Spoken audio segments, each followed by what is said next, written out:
मुझे लगता है कि इसके बाद पूरे देश से राहुल गांधी को माफ़ी मांगनी चाहिए। और ऑपरेशन सिंदूर में भारत ने जो इस बार कामयाबी हासिल की है वो ऐतिहासिक है। हमने पाकिस्तान को तहस नहस कर दिया, उनके एयरबेस को तहस नहस कर दिया, उनके फाइटर जेट को मार गिराया गया।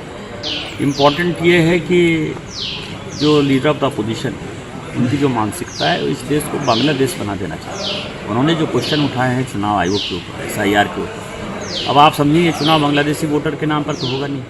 4 जगह जिनका वोटर लिस्ट में नाम है, जो बात वो प्रेस कॉन्फ्रेंस में करे, ये बात तो चुनाव आयोग कह रही है ना कि 4 जगह नाम है, उस नाम को काटेंगे। SIR तो यही है, लेकिन वो बांग्लादेशी वोटरों के नाम कट रहे हैं, इस कारण से उनकी समस्या है। बांग्लादेश में भी इसी चुनाव आयोग के ऊपर जो है क्वेश्चन हुआ।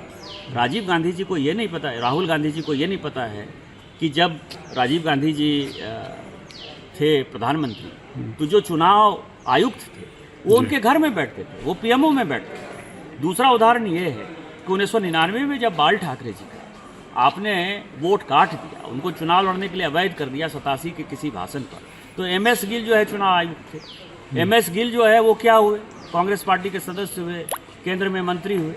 उसी तरह TN शेषन जो इतना बड़ा नाम हुआ, TN शेषन को कांग्रेस पार्टी के आधार पर आपने चुनाव लड़ाया। नवीन चावला साहब ने आपके परिवार के ऊपर कहानी लिखी है, नवीन चावला साहब को आपने मुख्य चुनाव आयुक्त बनाया। तो आज जो आपका इंटेंशन है, दूसरा आप देखिए, उन्होंने बयान दिया, ट्रंप ने एक दिन बयान दिया कि 5 हवाई जहाज गिरा दिए गए। तो वो भारत सरकार से पूछने लगे कि 5 हवाई जहाज कहाँ गिरा, 5 हवाई जहाज कहाँ गिरा, भारत सरकार जवाब दे। आज कल वायुसेना अध्यक्ष ने जो बातें कही वो अपने आप में इम्पोर्टेंट है कि 5 ने, हमने 6 जो है पाकिस्तान के हवाई जहाज गिरा दिए, चुप हो गए।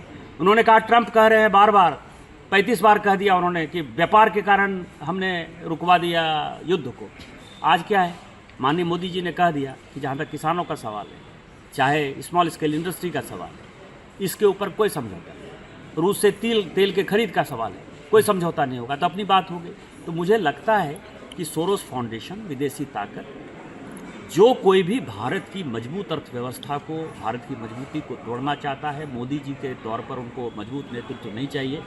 उस विदेशी ताकतों का प्रतिनिधित्व राहुल गांधी जी कर रहे हैं और इस देश को बांग्लादेश की तरह हालात बना देना चाहिए। ये तो बात है, कल एयर चीफ मार्शल ने जिस तरह से प्रेस कॉन्फ्रेंस करके कहा कि 80 से 90 घंटे का हमें समय लगा और अगर ये लंबा चलता तो परिणाम कुछ और होता है। जो लगातार विपक्ष सवाल कर रहा था उसका सटीक जवाब था सर ये।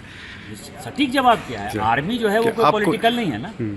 उन्होंने तो अपने मन से जो बातें थी वो बातें स्पष्टता के साथ उन्होंने बताई।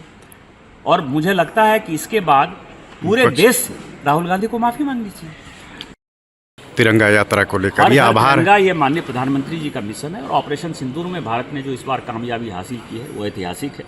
हमने पाकिस्तान को तहस नहस कर दिया, उनके एयरबेस को तहस नहस कर दिया, उनके फाइटर जेट को मार गिराया गया। और जो आन बान शान है वो तिरंगा, वो हर घर तिरंगा फहरेगा।